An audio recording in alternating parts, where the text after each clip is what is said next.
내가 일에 미쳐서 내가 방치됐잖아. 숨이 막혀서 그런 거야. 이게 다 내 탓이라고. 남편이 소파 쿠션을 바닥에 내던지며 소리를 질렀습니다. 불륜을 들키고도 뻔뻔하게 제 탓을 하는 남편 앞에서 저는 아무 대꾸도 하지 않았습니다. 단돈 3천만 원으로 시작해 150억 원대 기업을 만드는 동안 저는 5만 원짜리 보세 옷만 입었습니다. 그 돈은 전부 어디로 갔을까요? 월급 1,500만 원을 챙기며 매일 골프장을 다닌 남편에게 연봉 3억을 받으며 주 2회 출근한 시누이에게, 제 카드로 풀빌라를 다닌 시어머니에게, 그리고 이혼 도장을 찍자마자 남편은 제 27살 비서와의 청첩장을 보내왔습니다. 저는 웃지 않았습니다. 울지도 않았습니다. 과연 뻔뻔하고 당연하다는 시댁 식구들에게 어떤 통쾌한 복수를 준비했을까요? 오늘의 사연 시작합니다. 사연 시작 전 구독과 좋아요를 눌러주시면 오늘 하루 행운이 가득할 겁니다. 가정법원 복도의 형광등 불빛이 유난히 차갑게 느껴졌습니다. 6개월간의 숙려 기간을 거쳐 최종 확인서에 도장을 찍는 동안 제 손끝은 한 번도 떨리지 않았습니다. 담당 조정관이 서류를 정리하며 고개를 숙여 인사했고 저는 아무 말 없이 법원 건물을 빠져나왔습니다. 주차장에 세워둔 차에 올라타 시동을 걸었을 때 스마트폰 알림음이 울렸습니다. 모바일 청첩장이었습니다. 신랑 이름 옆에 나란히 적힌 신부의 이름을 확인하는 순간 저는 시동을 건 손을 그대로 멈췄습니다. 윤서진. 제 회사에서 2년째 일하던 27살 비서였습니다. 청첩장 안에 첨부된 웨딩 사진 속에서 두 사람은 최고급 호텔 버질로드 앞에 나란히 서서 환하게 웃고 있었습니다. 신부 손에 들린 가방이 눈에 박혔습니다. 제가 거래처 선물용으로 직접 결제했던 1,200만 원짜리 명품 가방이었습니다. 이혼 도장을 찍고 정확히 1시간 만에 도착한 청첩장. 날짜를 역산하면 식장 예약과 웨딩 촬영은 최소 3개월 전에 끝났다는 뜻이었습니다. 숙려 기간 내내 저를 붙잡는 척하던 전 남편 강준혁의 얼굴이 떠올랐습니다. 서연아, 내가 진짜 잘못했어. 한 번만, 딱 한 번만 더 생각해보자. 응? 나 정말 당신 없으면 죽어. 내일부터는 나 완전히 딴 사람 돼서 당신 발 닦아주고 살게. 제발 도장 찍지 마라, 그 말을 하면서도 이미 결혼식 날짜를 잡아두고 있었던 겁니다. 저는 운전석 등받이에 머리를 기댔습니다. 눈물이 나오지 않았습니다. 대신 지난 10년이 파노라마처럼 스쳐 지나갔습니다. 제가 단돈 3천만 원을 들고 반지하 사무실에서 창업했을 때 강준혁은 골프 레슨을 받으러 다니고 있었습니다. 새벽 4시에 거래처 메일을 쓰고 아침 7시에 공장으로 출근하고 밤 11시에 퇴근하는 생활을 10년간 반복하는 동안 회사는 연 매출 150억 원대 기업으로 성장했습니다. 그 10년 동안 제 옷장에는 5만 원짜리 보세 옷만 걸려 있었습니다. 강준혁은 제 회사에 이름만 올린 바지 사장이었습니다. 출근은 주 1회, 하는 일은 제로. 그런데 매월 통장에 꽂히는 급여는 1,500만 원이었습니다. 그 돈으로 매일 골프장을 전전하며 제 비서와 호텔 레스토랑에서 와인잔을 부딪히고 있었던 겁니다. 시어머니 박정수는 제 신용카드로 매달 500만 원씩 생활비를 긁어댔습니다. 지인들과 제주도 풀빌라를 전전하면서도 동네 사람들에게는 이렇게 말하고 다녔습니다. 아유, 말도 마요. 우리 아들이 워낙 사업수완이 귀신 같잖아. 우리 아들 덕분에 며느리가 집에서 손에 물 한 방울 안 묻히고 호강하고 산다니까. 다 우리 준혁이가 잘나서 그런 거지 뭐. 시누이 강수빈은 더했습니다. 제 회사 영업이사로 낙하산 취업을 해놓고 주 2회만 얼굴을 비쳤습니다. 연봉은 3억 원. 법인카드로 매달 800만 원씩 피부과와 백화점을 긁어대며 사모님 행세를 했습니다. 옳게. 나 이번에 백화점 가서 가방 하나 결제했어. 아, 영업이사 품위 유지비 알지? 내 얼굴이 곧 우리 회사 얼굴인데 이런 건 올케가 군말 없이 팍팍 밀어줘야지. 안 그래? 저는 이 모든 걸 참았습니다. 가족이니까, 남편이니까, 제가 조금만 더 참으면 괜찮아질 거라고 스스로 다독이며 버텼습니다. 그런데 불륜의 증거는 엉뚱한 곳에서 나왔습니다. 법인 차량의 하이패스 결제 내역을 정리하다가 이상한 패턴을 발견한 겁니다. 강준혁의 차량이 매주 같은 시간, 같은 톨게이트를 통과하고 있었습니다. 블랙박스 영상을 확인하자 조수석에 윤서진이 앉아 있었고 차량은 매번 같은 오피스텔 지하주차장으로 들어갔습니다. 증거를 들이밀었을 때 강준혁은 이렇게 말했습니다. 내가 일에 미쳐서 나를 완전히 방치했잖아. 집에 오면 돈 자랑, 회사 자랑. 내가 숨이 막혀서 살 수가 있었겠냐고. 이거 다 내 탓이야. 내가 나를 밖으로 돌게 만든 거라고. 강준혁이 소파 쿠션을 바닥에 내던지며 소리를 질렀습니다. 세상 천지에 남편이 옆에 있는데 거래처 전화부터 받는 여자가 어딨어? 내가 나한테 마누라 노릇을 제대로 한 적이나 있어? 돈 몇 푼 벌어다 준다고 유세 떨지 마. 저는 그 자리에서 아무 대꾸도 하지 않았습니다. 그리고 시어머니 박정순의 반응은 상상을 초월했습니다. 아들의 외도를 알고도 윤서진을 집으로 불러 최고급 한우를 대접하며 이렇게 말했습니다. 어머, 서진아. 고기 좀 더 먹어라. 우리 준혁이 외로운 마음 달래주느라 고생이 많지? 며느리라는 애가 워낙 밖으로만 돌고 바쁜 척을 해대니 우리 아들 마음 붙일 곳이 어디 있었겠니? 내가 옆에서 살뜰하게 챙겨줘서 내가 얼마나 든든한지 모른다. 박정순이 윤서진의 손을 두 손으로 감싸쥐며 눈까지 찡그려 보였습니다. 그 장면을 거실 현관 앞에서 목격한 날 저는 이혼을 결심했습니다. 다시 주차장. 저는 스마트폰 화면 위에 청첩장 날짜를 손가락으로 천천히 짚었습니다. 3주 뒤 호텔 그랜드 볼룸. 하객 500명.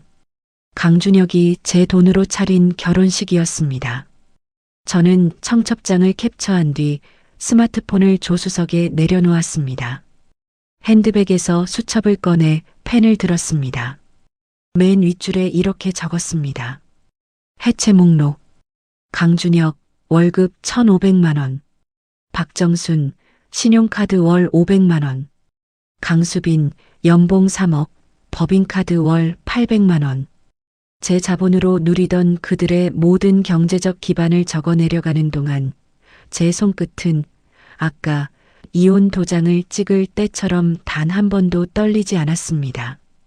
저는 수첩을 닫고 차에 시동을 걸었습니다. 백미러에 비친 제 눈이 마주쳤습니다. 울지 않는 눈이었습니다. 회사로 돌아온 건 오후 2시였습니다. 법원에서 받아온 이혼 확인서를 서랍에 넣고 의자에 앉자마자 집무실 문이 벌컥 열렸습니다. 강수빈이었습니다. 한 손에는 방금 뜯은 듯한 명품 쇼핑백을, 다른 손에는 새 가방을 들고 들어왔습니다. 법인카드 영수증이 쇼핑백 안에서 삐죽 튀어나와 있었습니다. 언니, 이혼 수고했어. 강수빈이 제 책상 맞은편 소파에 털썩 앉으며 새 가방을 무릎 위에 올려놓았습니다. 근데 한 가지 확인할 게 있어서. 나 연봉이랑 카드 한도 그대로 유지되는 거 맞지? 저는 서류를 정리하는 척하며 강수빈의 얼굴을 올려다봤습니다. 이혼 서류 잉크가 마르기도 전에 찾아와서 할 말이 그것이었습니다. 수빈 씨, 무슨 말씀이세요? 이혼이랑 회사 일은 별개잖아요. 아, 별개.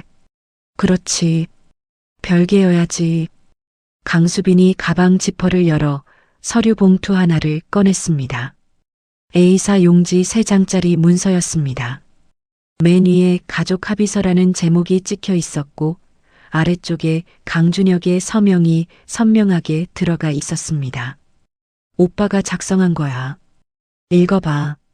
저는 서류를 받아 첫 장을 넘겼습니다.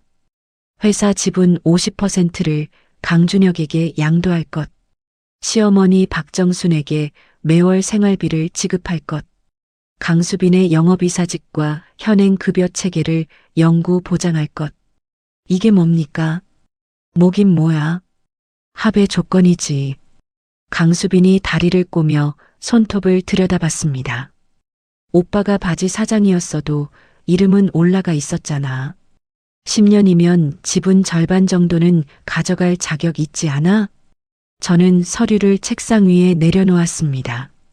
손에 힘을 주지 않으려고 무릎 위에 양손을 가지런히 모았습니다. 그때 집무실 밖 복도에서 여러 사람의 발소리가 들려왔습니다. 문이 다시 열리더니 시어머니 박정순이 들어왔습니다. 뒤에는 교회 지인으로 보이는 중년 여성 3명이 줄줄이 따라 들어왔습니다. 서연아.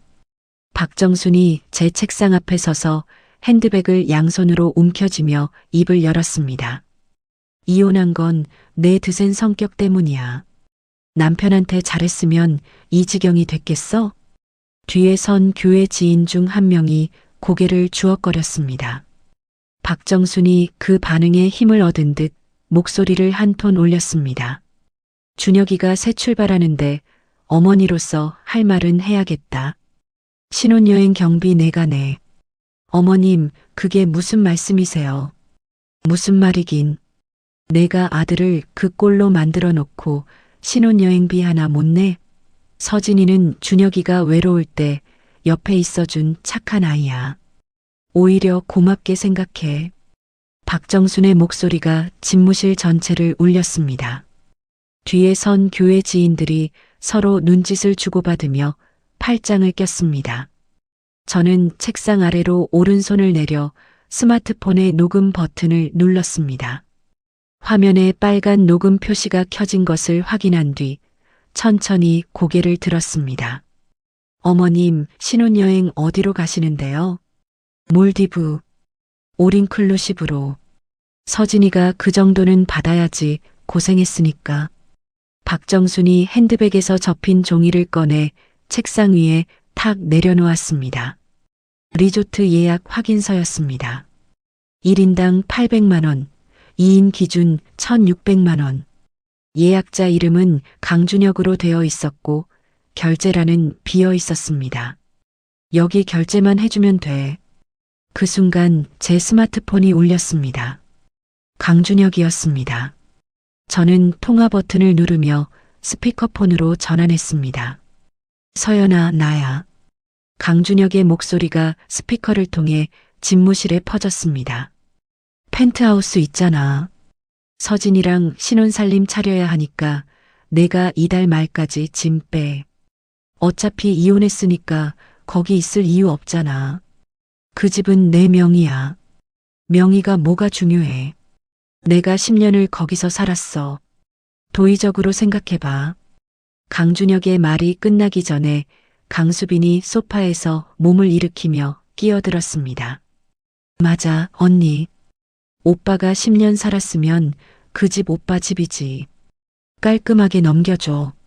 그리고 합의서 사인도 오늘 중으로 해줘. 나도 바빠. 저는 스마트폰 화면에 녹음 시간이 흘러가는 걸 확인했습니다. 7분 42초. 박정순이 교회 지인들을 돌아보며 한숨을 쉬었습니다. 봐, 내가 말한 대로지. 저런 성격이니까 아들이 바람을 피우지. 교회 지인 한 명이 혀를 차며 맞장구를 쳤습니다. 에고, 사모님 고생이 많으셔. 저는 자리에서 일어났습니다. 합의서와 리조트 예약서를 가지런히 모아 서류 봉투에 넣었습니다. 알겠습니다. 박정순과 강수빈이 동시에 저를 쳐다봤습니다. 어머님 말씀대로 하겠습니다. 신혼여행 경비, 펜트하우스, 합의서 내용 전부 검토해서 연락드릴게요. 박정순의 입꼬리가 올라갔습니다. 강수빈이 새 가방을 어깨에 걸치며 소파에서 일어났습니다. 역시 언니는 말이 통해. 세 사람이 집무실을 나가고 문이 닫혔습니다. 교회 지인들의 수군거리는 소리가 복도 끝까지 이어지다 사라졌습니다. 저는 스마트폰의 녹음을 정지하고 파일을 확인했습니다. 12분 38초. 박정순이 직접 불륜을 인정하고 옹호한 발언, 강수빈이 회사 자금을 당연한 권리처럼 요구한 발언, 강준혁이 제명의 부동산을 내놓으라고 통보한 발언이 전부 담겨 있었습니다. 저는 핸드폰 연락처를 스크롤해 내렸습니다. 업계에서 독종으로 소문난 기업 전문 변호사 사무실 번호가 눈에 들어왔습니다. 그 아래로 자금 추적 전문 회계사 사무소 번호도 보였습니다. 저는 변호사 사무실 번호를 먼저 눌렀습니다. 변호사와 회계사 팀이 합류한 건 그로부터 3일 뒤였습니다. 저는 회사 건물에서 2블록 떨어진 소형 오피스를 하나 임대해 비밀 작업실로 꾸렸습니다. 회계사 팀장 오진태가 노트북 세대를 펼쳐놓고 지난 10년치 재무제표를 화면에 띄웠습니다. 대표님, 솔직히 말씀드리면 이 정도면 회사 안에서 10년간 돈잔치를 벌인 겁니다. 빠져나간 금액이 한두 푼이 아니에요. 변호사 최정민이 안경을 밀어 올리며 모니터를 가리켰습니다. 여기 이 영업이사 강수빈 명의 결제 내역 보이시죠? 매월 법인카드로 800만 원씩 피부과 백화점을 긁었는데 전부 업무 관련성이 없습니다. 그건 이미 알고 있어요. 문제는 이게 아닙니다. 오진태가 키보드를 두드려 다른 화면을 띄웠습니다. 사내 전자결제 시스템의 접속 기록이었습니다. 강수빈 이사가 승인한 마케팅 계약서들입니다. 한 건당 금액이 전부 2,900만 원이에요. 2,900만 원이요? 네. 대표이사 결제가 필요한 기준이 건당 3천만 원입니다. 그 바로 아래로 맞춘 거예요. 영업이사 단독 정결로 처리할 수 있는 한도를 노린 겁니다. 오진태가 화면을 스크롤하자 같은 금액의 계약서가 줄줄이 내려갔습니다. 이런 계약서가 총 20건. 합산하면 5억 8천만 원입니다. 그리고 입금받은 업체가 전부 같은 곳이에요. 어떤 업체요? 한성마케팅이라는 곳인데 실체가 없습니다. 사무실 주소로 가보면 빈 건물이에요. 대표자 명의는 강수빈 이사의 내연남으로 추정되는 남성입니다. 저는 팔짱을 끼고 의자 등받이에 몸을 기댔습니다. 최정민 변호사가 파일 하나를 꺼내 테이블 위에 펼쳤습니다. 그리고 강수빈 이사의 법인카드 내역 중에 이상한 게 더 있습니다. 거래처 명절 선물 구입이라는 명목으로 금괴와 백화점 상품권을 대량으로 사들였어요. 금괴요? 네. 수천만 원어치입니다. 매입 직후에 전부 현금으로 바꿨어요. 백화점 상품권도 마찬가지고요. 황금 경로를 추적해보면 전부 개인 소비로 빠집니다. 오진태가 영수증 사본 묶음을 테이블에 내려놓았습니다. 백화점 VIP 라운지 결제 내역까지 전부 확보했습니다. 강수빈 이사가 내연남과 함께 쓴 것으로 보이는 결제건이 수십 건이에요. 저는 영수증 묶음을 한 장씩 넘기며 날짜를 확인했습니다. 강수빈이 주 2회 출근한다던 바로 그 요일들과 정확히 겹쳤습니다. 최정민 변호사가 볼펜을 탁 내려놓으며 말했습니다. 대표님, 이것만으로도 강수빈 이사는 끝납니다. 그런데 더 큰 건이 남았어요. 강준혁 씨 쪽을 아직 다 못 봤습니다. 강준혁 쪽은 어디까지 나왔어요? 오진태가 모니터를 전환했습니다. 강준혁 씨가 영업 접대비 명목으로 청구한 골프장, 유흥업소 결제 대금이 연간 수억 원 단위입니다. 그런데 이 돈이 실제 접대에 쓰인 게 아니에요. 그럼 어디로 간 거요? 비서 윤서진 명의의 계좌로 들어갔습니다. 중간에 두세 단계를 거쳐서 돈을 돌렸는데 추적해보면 결국 윤서진의 통장으로 모입니다. 저는 두 사람의 얼굴을 번갈아 봤습니다. 증거는 확실합니까? 전산 기록이 전부 남아 있습니다. 지울 생각조차 안 했어요. 안 들킬 거라고 확신한 거죠.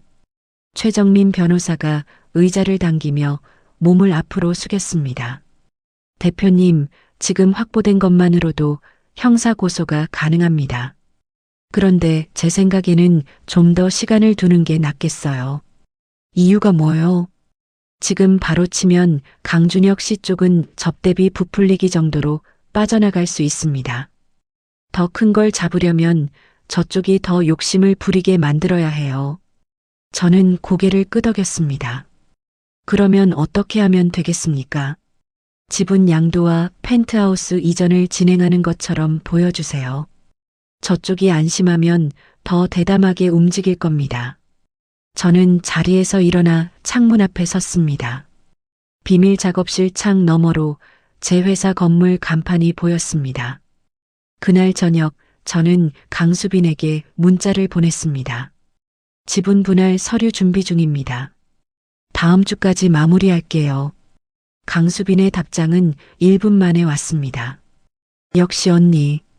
깔끔하네. 그리고 어머니 펜트하우스 도어록 비번은 그대로 두는 거지? 네, 그대로 두겠습니다. 저는 스마트폰을 내려놓고 다시 창문 너머 회사 건물을 바라봤습니다. 다음 날부터 강수빈의 법인카드 사용 금액이 눈에 띄게 늘어나기 시작했습니다. 오진태 회계사의 암호화 서버에는 매일 밤 새로운 파일이 추가되었습니다.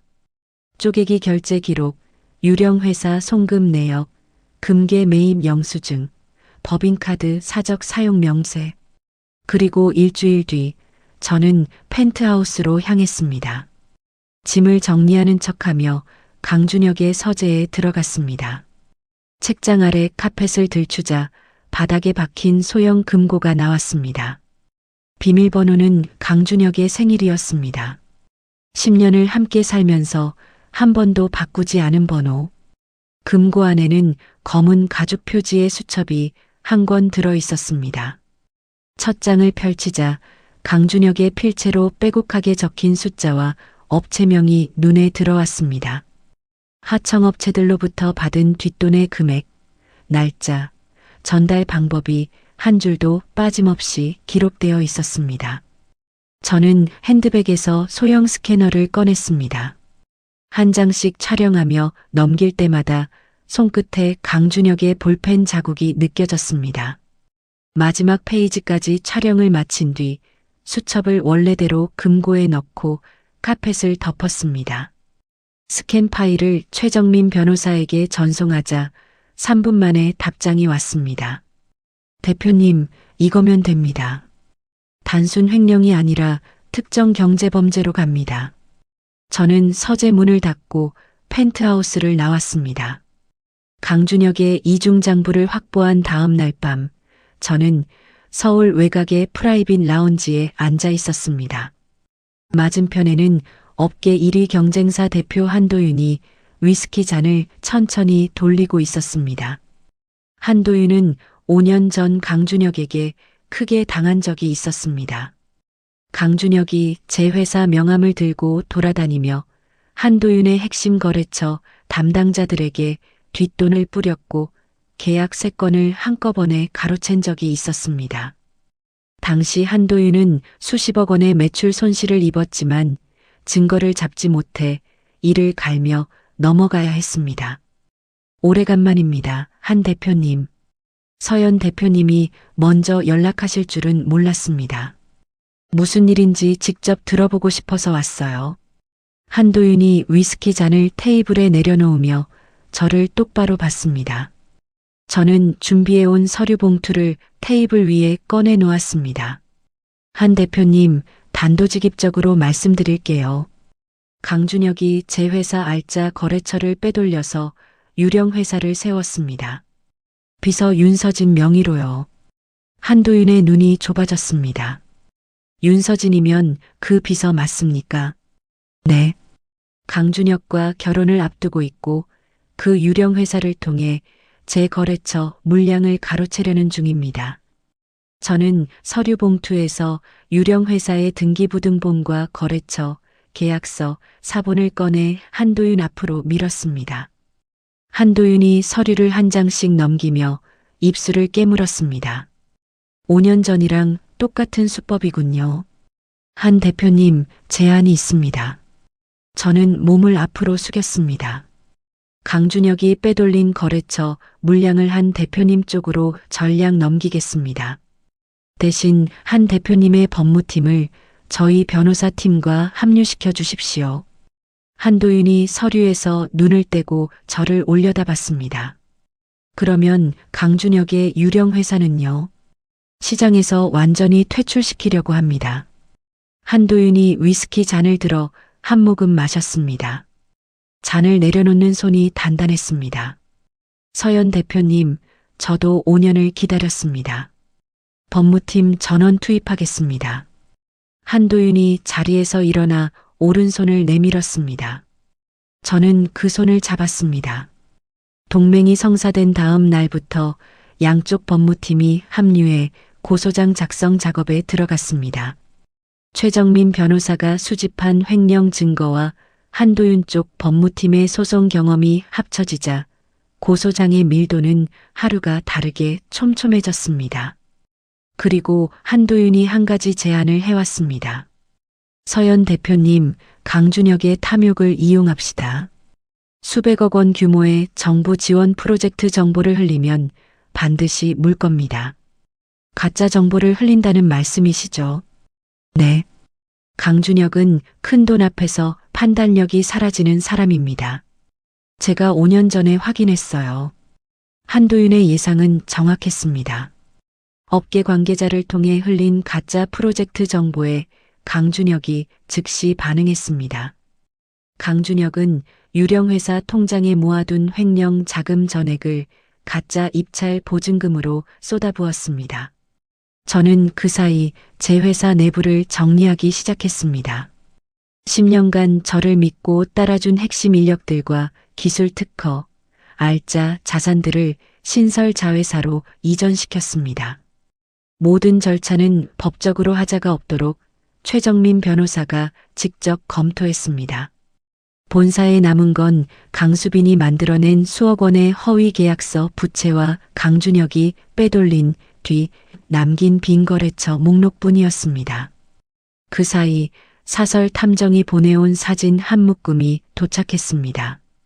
강준혁과 윤서진 그리고 시어머니 박정순이 최고급 식당을 통째로 빌려 식사하는 장면이었습니다. 테이블 위에는 와인과 코스 요리가 가득했고 세 사람은 잔을 부딪히며 활짝 웃고 있었습니다. 결제는 제 법인카드로 되어 있었습니다. 저는 사진을 최정민 변호사에게 전달한 뒤 강준혁에게 문자를 보냈습니다. 펜트하우스 명의 이전 서류 준비 중이야. 결혼식 날짜만 조금 미뤄줄 수 있어? 서류 정리에 시간이 필요해. 강준혁의 답장은 10분 뒤에 왔습니다. 날짜는 못 미뤄. 식장이랑 계약 끝났어. 대신 결혼식 당일 아침에 서류 넘겨줘. 로비에서 만나자. 저는 스마트폰을 내려놓고 수첩을 펼쳤습니다. 해체 목록 아래에 새로운 줄을 추가했습니다. 결혼식 당일. 호텔 로비. 최정민 변호사에게 전화를 걸었습니다. 변호사님, 강준혁이 결혼식 날 아침에 만나자고 합니다. 서류를 넘겨달라고요. 잘 됐습니다. 그날 전부 끝냅시다. 해고 통지서, 손해배상 청구서, 형사 고소장 전부 그날에 맞춰 마무리하겠습니다. 강수빈 쪽은요? 신우이 쪽은 쪼개기 횡령 5억 원과 법인카드 불법 현금화 건으로 해고와 동시에 형사고소 들어갑니다. 강준혁 씨는 50억 원대 배임으로 고소장 접수합니다. 저는 통화를 끝내고 한도윤에게 연락했습니다. 한 대표님, 한 가지 더 부탁드려도 되겠습니까? 말씀하세요. 강준혁의 유령 회사에 원자재를 납품하는 업체들이 있습니다. 한 대표님 쪽 공급망을 통해 납품을 끊어주실 수 있으십니까? 전화기 너머로 한도윤이 짧게 웃는 소리가 들렸습니다. 이미 손을 써놨습니다. 내일부터 강준혁의 유령 회사로 들어가는 원자재는 한 톨도 없을 겁니다. 저는 전화를 끊고 옷장 앞에 섰습니다. 5만 원짜리 보세 옷들이 빼곡하게 걸려 있었습니다. 저는 옷장을 닫고 백화점으로 향했습니다. 300만 원짜리 디자이너 정장을 결제하는 동안 매장 직원이 놀란 눈으로 저를 올려다봤습니다. 포장해 드릴까요? 아니요. 입고 갈 겁니다. 저는 탈의실 거울 앞에서 정장 매무새를 고쳤습니다. 거울 속의 제 얼굴은 10년 만에 처음으로 또렷해 보였습니다. 결혼식 당일 오후 1시 5성급 호텔 정문을 지나 웨딩홀 로비에 들어서자 화려한 꽃장식 향기가 코끝을 찔렀습니다. 서류 가방을 오른손에 단단히 쥔 채 하객 접수대 옆을 지나쳤습니다. 500명이 넘는 하객들이 웅성거리며 자리를 채우고 있었습니다. 버질로드 끝 단상에는 주례가 성경책을 펼치고 서 있었고 대형 LED 스크린에는 두 사람의 셀프 웨딩 영상이 돌아가고 있었습니다. 저는 홀 뒤쪽 맨 마지막 줄에 자리를 잡았습니다. 맨 앞줄에 강수빈이 앉아 있었습니다. 새로 산 듯한 명품 원피스에 진주 목걸이를 걸치고 옆자리 하객과 입을 가리며 웃고 있었습니다. 그 옆에 박정순이 한복을 차려입고 하객들의 인사를 받으며 연신 고개를 끄덕이고 있었습니다. 웨딩 마치가 울려 퍼졌습니다. 홀 뒤쪽 대문이 열리고 강준혁이 턱시도를 입은 채 버질로드에 발을 내디뎠습니다. 그 옆에 윤서진이 순백의 드레스를 입고 강준혁의 팔짱을 끼고 걸어 나왔습니다. 윤서진의 왼손에는 제가 거래처 선물용으로 결제했던 1200만 원짜리 가방 대신 부케가 들려 있었지만 손목에 찬 시계는 제법인 카드로 긁은 800만 원짜리였습니다.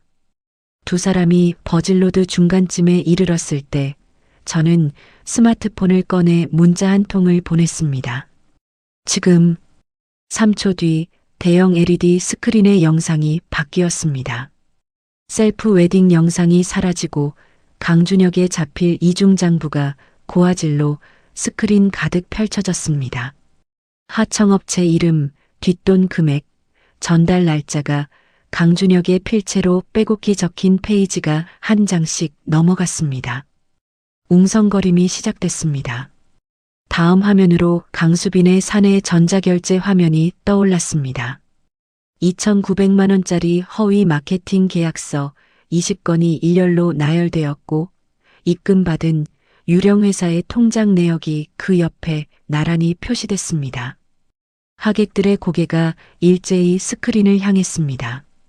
세 번째 화면은 강수빈이 법인카드로 금괴를 매입한 영수증이었습니다. 날짜와 금액, 매입처가 선명하게 찍혀 있었고 그 아래로 불법 현금화된 경로가 도표로 정리되어 나왔습니다. 버질로드 위에서 강준혁의 발이 멈췄습니다. 윤서진이 강준혁의 팔을 잡아당기며 스크린을 올려다봤습니다. 그 순간 스피커에서 새로운 음성이 흘러나왔습니다. 서진이 그 애는 어리고 쓸모있는 장난감이야. 준혁이가 심심하지 않게 갖고 노는 거지. 며느리한테는 돈만 뽑아내면 되고. 박정순의 목소리였습니다. 제가 녹음해둔 파일 중에서 따로 편집하지 않은 원본 그대로였습니다. 500명의 하객석이 일순간 얼어붙었습니다. 박정순의 얼굴이 하얗게 질렸고 윤서진의 부케를 쥔 손이 바들바들 떨리기 시작했습니다. 저는 자리에서 일어났습니다. 서류 가방을 들고 통로를 걸어 단상으로 올라갔습니다. 주례가 당황해서 뒤로 물러섰고 저는 주례의 마이크를 집어들었습니다. 하객 여러분, 잠시 시간을 내주십시오. 홀 전체가 조용해졌습니다. 지금 스크린에 보이는 자료는 신랑 강준혁 씨와 신랑 측 가족이 제 회사에서 불법으로 빼돌린 횡령 증거입니다. 이 결혼식 대관 비용, 신랑의 턱시도, 신부의 드레스, 전부 제 회사 돈으로 결제됐습니다. 제 목소리는 떨리지 않았습니다. 맨 앞줄에서 강수빈의 얼굴이 시체처럼 굳어 있었습니다. 저는 단상에서 내려와 강수빈 앞에 섰습니다. 서류 가방에서 봉투 2개를 꺼내 강수빈의 무릎 위 명품 가방 위로 내려놓았습니다. 강수빈 씨, 첫 번째는 해고 통지서입니다. 두 번째는 횡령 혐의에 대한 경찰 출석 요구서예요. 강수빈이 봉투를 내려다보며 입술이 파르르 떨렸지만 한마디도 하지 못했습니다. 저는 돌아서서 버질로드 위에 선 강준혁에게 다가갔습니다. 강준혁의 이마에 땀이 줄줄 흘러내리고 있었습니다. 저는 서류 가방에서 마지막 봉투를 꺼내 강준혁의 턱 아래로 들이밀었습니다. 50억 원 손해배상 청구서와 업무상 배임 고소장이야. 잘 읽어봐. 강준혁이 봉투를 받아드는 순간 하객들이 일제히 스마트폰을 들어 올렸습니다. 수백 개의 카메라 플래시가 터졌고 강준혁의 무릎에서 힘이 빠져 버질로드 위에 그대로 주저앉았습니다. 서연아, 이게 뭐 하는 짓이야. 강준혁이 바닥에 앉은 채 저를 올려다봤지만 저는 이미 돌아서 있었습니다. 그때 맨 앞줄에서 박정순이 벌떡 일어나 단상으로 뛰어 올라왔습니다. 인연이 미쳤어. 아들 결혼식에 와서 이게 무슨 짓이야.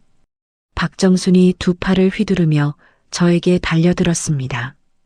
홀 입구에 대기하고 있던 경호원 2명이 즉시 뛰어와 박정순의 양팔을 잡고 바닥에 제압했습니다.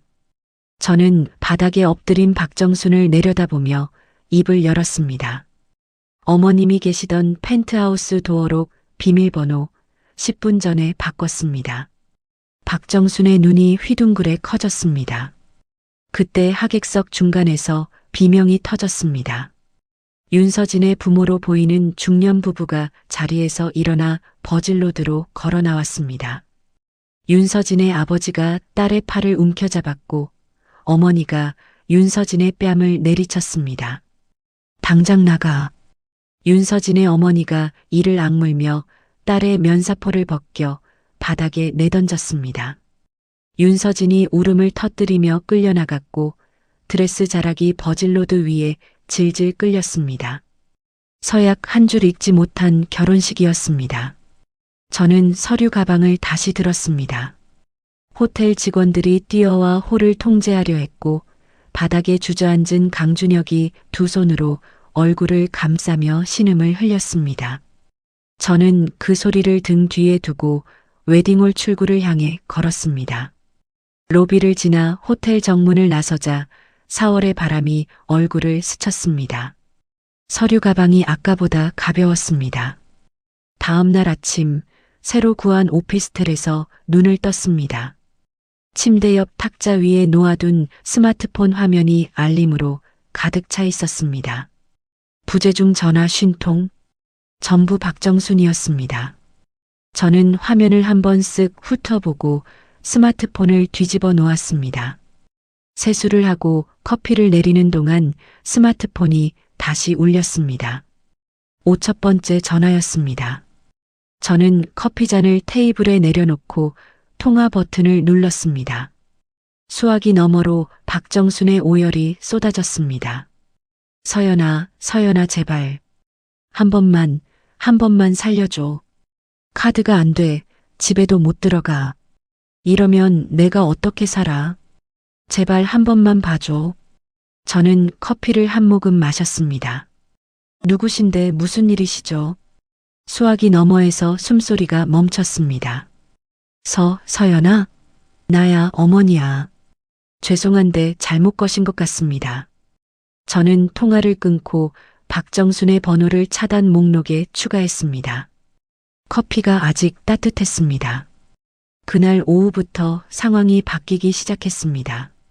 오피스텔로 출근한 최정민 변호사가 노트북을 펼치며 얼굴을 굳혔습니다.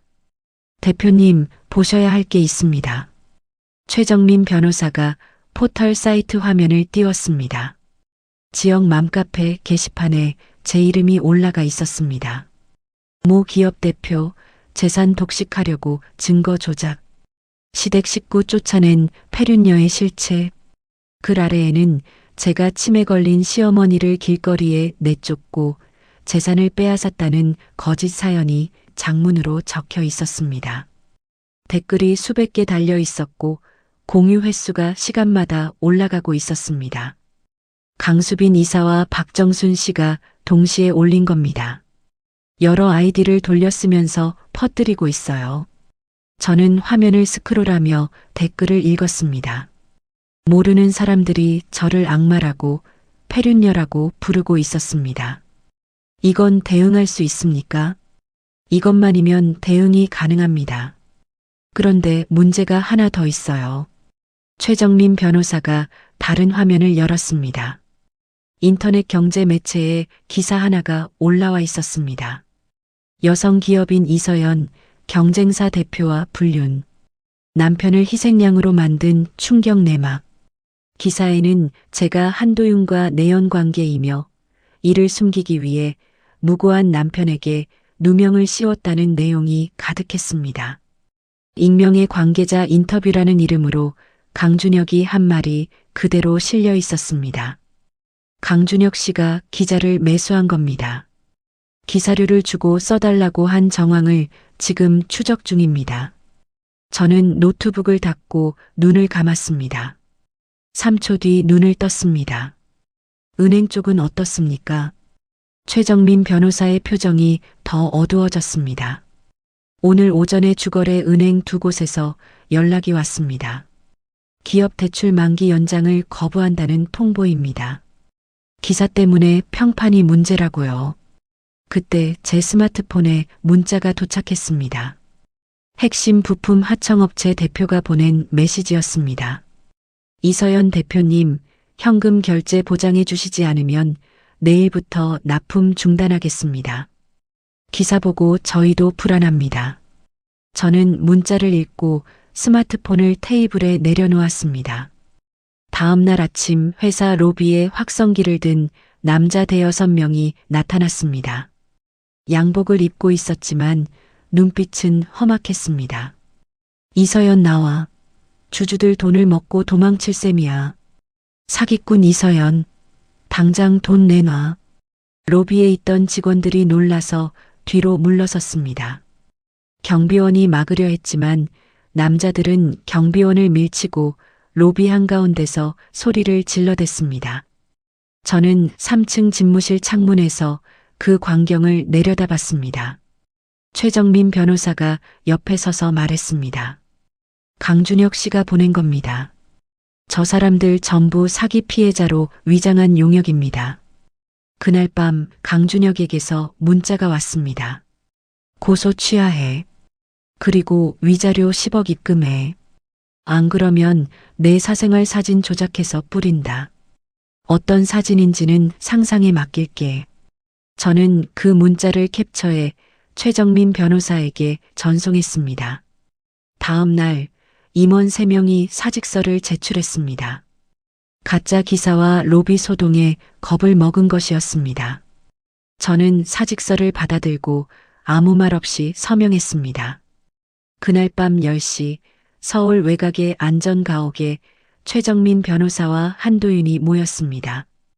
한도윤이 테이블 위에 서류를 펼치며 입을 열었습니다. 서연 대표님, 좋은 소식이 하나 있습니다. 강준혁이 이 공작의 마지막 비자금까지 전부 쏟아부었습니다. 용역비, 기자, 매수비, 맘카페 여론 조작비. 지금 저쪽 통장은 바닥입니다. 최정민 변호사가 고개를 끄덕이며 말을 이었습니다. 협박 문자까지 보냈으니 강요죄가 추가됩니다. 그리고 가짜 기사는 명예훼손으로 형사고소 가능하고요. 저쪽이 스스로 무덤을 판 겁니다. 저는 두 사람을 번갈아 바라봤습니다. 월요일 아침에 끝냅시다. 한도윤이 커피잔을 들어 올렸습니다. 기자회견 준비는 제가 맡겠습니다. 방송사와 경제지 전부 부르겠습니다. 최정민 변호사가 서류를 정리하며 말했습니다. 경찰과 국세청에 제출할 자료도 월요일 아침에 맞춰 최종 정리하겠습니다. 기자회견과 압수수색이 동시에 터지게 만들겠습니다. 저는 고개를 끄덕이고 안전가옥을 나섰습니다. 주차장으로 걸어가며 하늘을 올려다봤습니다. 별이 보이지 않는 흐린 밤이었습니다. 월요일 아침 9시 본사 대강당 문이 열렸습니다. 방송사 카메라 12대가 단상을 향해 일렬로 늘어서 있었고 경제지 기자들이 앞줄 좌석을 가득 메우고 있었습니다. 저는 300만 원짜리 디자이너 정장을 입고 단상에 올랐습니다. 마이크 앞에 서자 카메라 셔터 소리가 일제히 터졌습니다. 오늘 이 자리를 마련한 이유는 하나입니다. 지난주 인터넷에 유포된 기사와 루머에 대해 사실관계를 밝히겠습니다. 저는 리모컨을 눌러 대강당 스크린을 켰습니다. 첫 번째 화면에 강수빈의 사내 전자결제 접속 기록이 떠올랐습니다. 2,900만 원짜리 허위 마케팅 계약서 20건이 날짜 순으로 나열되었고 각 건마다 입금된 유령 회사의 통장 내역이 옆에 붙어 있었습니다. 이것은 전 영업이사 강수빈이 대표이사 결제를 피하기 위해 한 건당 3천만 원 미만으로 쪽에서 승인한 허위 계약서입니다. 총 20건, 합산 금액 5억 8천만 원 전액이 실체가 없는 유령 회사로 빠져나갔습니다. 기자들의 펜이 일제히 움직이기 시작했습니다. 두 번째 화면으로 법인카드 결제 내역이 올라왔습니다. 금괴 매입 영수증과 백화점 상품권 대량 구매 내역이 날짜와 금액까지 선명하게 찍혀 있었습니다. 강수빈 전 이사는 거래처 선물 명목으로 법인카드를 사용해 수천만 원어치의 금괴와 상품권을 사들인 뒤인 전량 현금으로 바꿔 사적으로 사용했습니다. 백화점 VIP 라운지 결제 영수증이 그 증거입니다. 세 번째 화면에 강준혁에 잡힐 이중 장부가 고화질로 떠올랐습니다. 기자석 앞줄에서 탄성이 터져 나왔습니다. 이것은 전 남편 강준혁이 하청업체로부터 불법으로 받은 뒷돈을 직접 기록한 장부입니다. 업체명, 금액, 날짜가 본인 필체로 적혀 있습니다. 저는 리모컨을 한 번 더 눌렀습니다. 강준혁이 보낸 협박 문자 캡처 화면이 스크린에 떠올랐습니다. 그리고 이것은 강준혁이 저에게 보낸 문자입니다. 고소를 취하하고 10억 원을 입금하지 않으면 조작된 사진을 유포하겠다는 내용입니다. 이 10억 원이라는 금액은 강준혁이 국세청에 내야 할 세금 추징 예상액과 정확히 일치합니다. 제 돈으로 자기 세금을 메우려 한 겁니다. 대강당이 웅성거렸습니다. 카메라 플래시가 쉴 새 없이 터졌습니다. 한 기자가 손을 들었습니다. 대표님, 경쟁사 대표와의 불륜설에 대해서는 어떻게 말씀하시겠습니까? 해당 기사는 강준혁이 기자를 매수해 작성한 허위 기사입니다. 매수 정황에 대한 증거도 확보했고 해당 기자와 강준혁 모두를 명예훼손으로 형사 고소할 예정입니다. 저는 마이크에서 한 발 물러나며 스크린을 가리켰습니다. 지금 보신 자료 전체를 오늘 아침 경찰과 국세청에 제출했습니다. 그 말이 끝나기가 무섭게 기자 한 명의 스마트폰이 울렸습니다. 속보 알림이었습니다. 기자가 화면을 확인하더니 옆 기자의 어깨를 쳤습니다. 지금 강준혁 유령회사 사무실이랑 강수빈 자택에 압수수색 들어갔대. 대강당이 술렁였습니다. 저는 단상 위에서 그 소란을 내려다보며 입을 다물고 서 있었습니다. 기자회견의 마지막 순서로 한도윤이 단상에 올랐습니다. 양복상의 단추를 채우며 마이크 앞에 선 한도윤이 기자들을 향해 입을 열었습니다. 오늘 저희 한도그룹은 이서연 대표의 신설 자회사와 수백억 원 규모의 독점 장기 파트너십을 공식 체결합니다. 기자석이 다시 한번 웅성거렸습니다. 세부 계약 내용은 서면으로 배포하겠습니다. 이서연 대표는 제가 업계에서 만난 가장 정직한 기업인입니다. 이번 파트너십은 그 신뢰를 기반으로 한 결정입니다. 한도윤이 단상에서 내려오자 기자들이 우르르 몰려들었습니다. 카메라 앞에서 한도윤과 제가 나란히 서서 파트너십 계약서에 서명하는 장면이 생중계로 나갔습니다. 기자회견이 끝나고 1시간 뒤 최정민 변호사에게서 전화가 왔습니다. 대표님, 강수빈의 내연남이 자진 출두했습니다. 벌써요. 압수수색이 들어가자마자 겁에 질려서 경찰서로 달려갔답니다. 선처를 받으려고 강수빈과의 통화 녹취록을 전부 넘겼어요. 횡령 지시, 맘카페, 루머 유포 지시가 다 담겨 있답니다. 저는 전화를 끊고 집무실 창 너머를 내다봤습니다. 하청업체 대표 2명에게서 문자가 와 있었습니다. 뉴스 봤습니다. 납품 정상 진행하겠습니다. 의심해서 죄송합니다. 기사회견 잘 보았습니다. 앞으로도 잘 부탁드립니다. 주거래 은행 담당자에게서도 연락이 왔습니다. 대표님, 한도그룹과의 파트너십 소식 확인했습니다. 대출 연장건 재검토하겠습니다. 저는 문자들을 하나씩 읽으며 의자 등받이에 몸을 기댔습니다. 그날 저녁 뉴스에 강준혁과 윤서진이 수갑을 찬 채 경찰서로 들어가는 영상이 나왔습니다. 두 사람은 카메라 앞에서 서로를 손가락으로 가리키며 소리를 질렀습니다. 이 사람이 다 시킨 거예요. 나는 시키는 대로 했을 뿐이라고요. 윤서진이 강준혁의 양복 소매를 움켜잡으며 울부짖었습니다. 내가 다 해준다며. 내가 책임진다며. 강준혁이 윤서진의 손을 뿌리치며 고개를 돌렸습니다. 나한테 왜 그래? 내가 유령회사 대표잖아.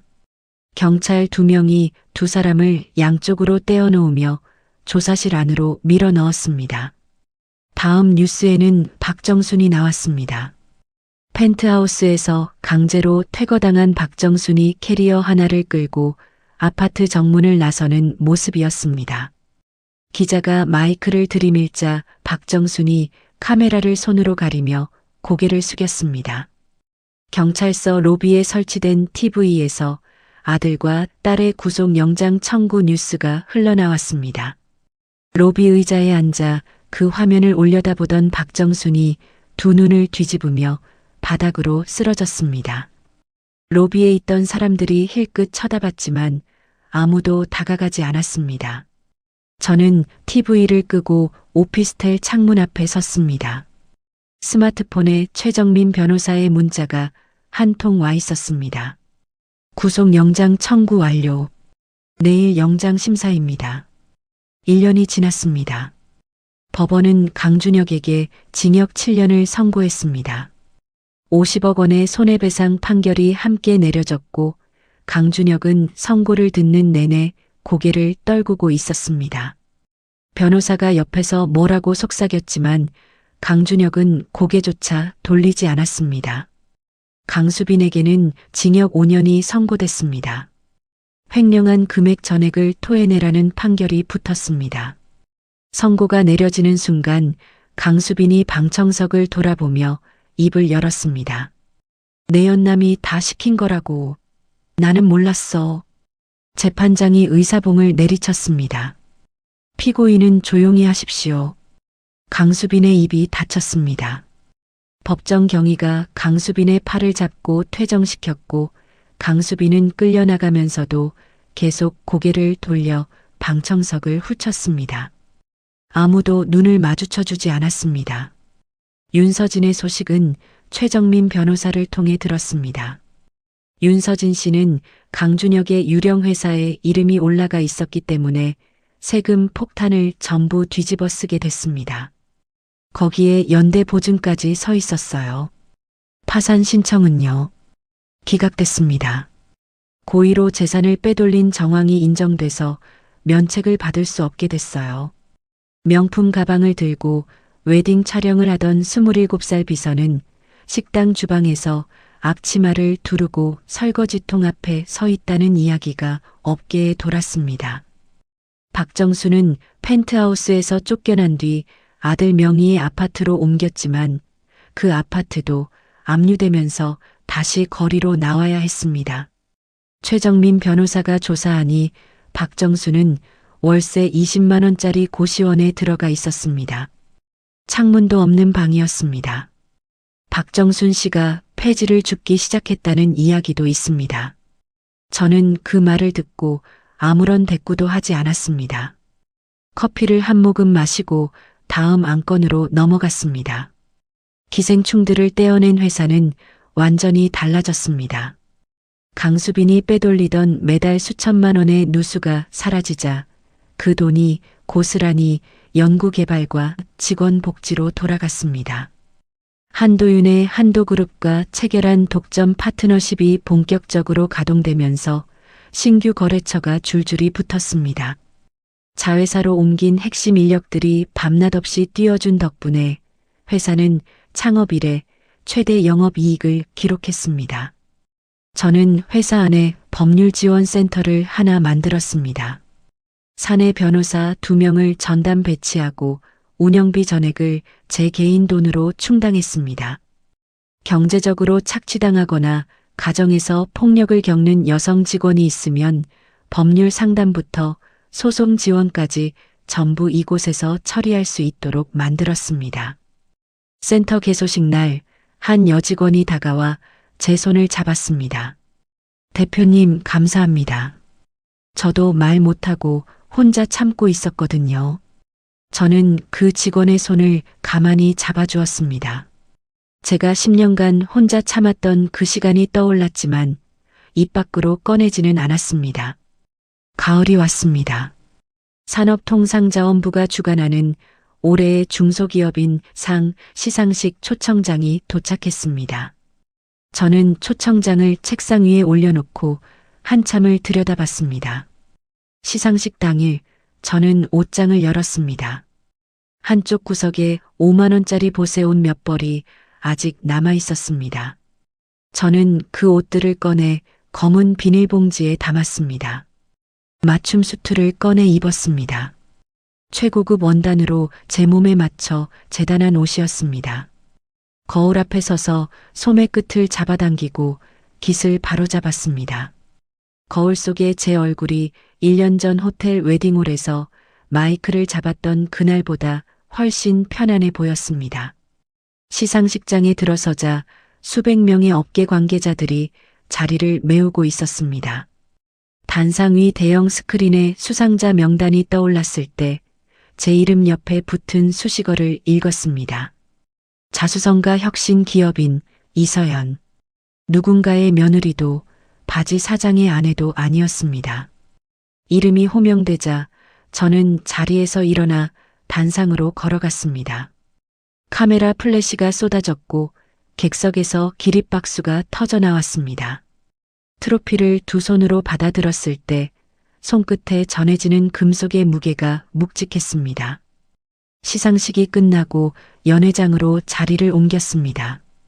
합작법인 출범식을 겸한 자리였습니다.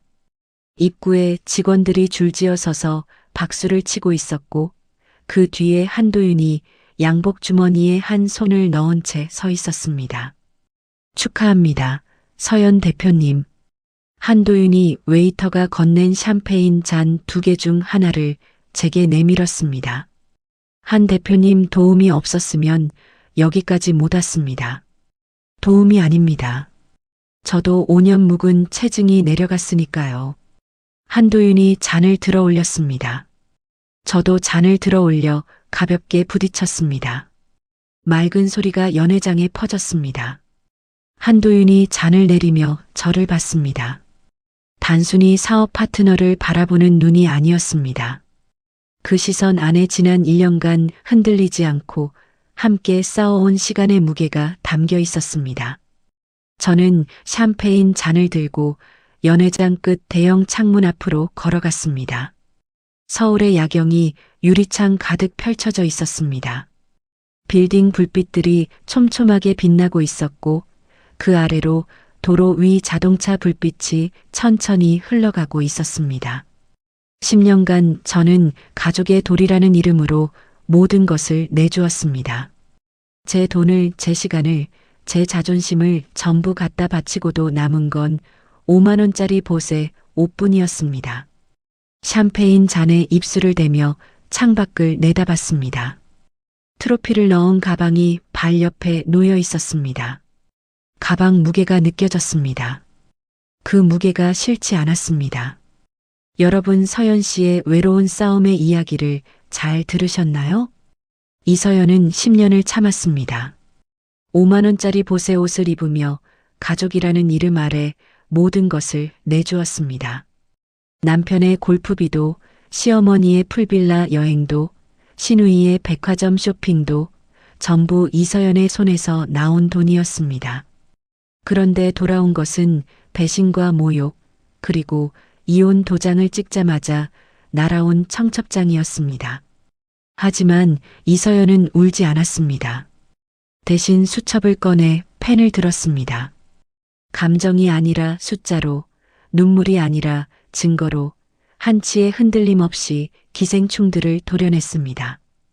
가족이니까 해줬고, 남편이니까 눈 감아줬고, 어른이니까 참아줬습니다.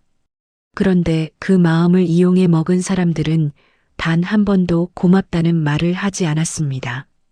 오히려 더 달라고 손을 벌렸고, 나중에는 가진 것까지 빼앗으려 했습니다. 이서연이 수첩에 적은 해체 목록은 복수가 아니었습니다. 10년간 잃어버렸던 자기 자신을 되찾는 목록이었습니다. 지금 누군가에게 퍼주고 또 퍼주면서도 당연하다는 소리만 듣고 계신 분이 있다면 이서연의 이야기가 오래 기억에 남았으면 좋겠습니다. 당신이 내려놓아야 할 것은 자존심이 아니라 당신을 이용하는 사람들입니다. 이야기를 끝까지 들어주신 분이 계시다면 잘 들었다고 댓글 하나만 남겨주세요. 감사합니다. 오늘의 사연도 끝까지 들어주신 시청자 여러분 감사합니다. 오늘 하루도 무탈하고 행복한 하루 보내세요.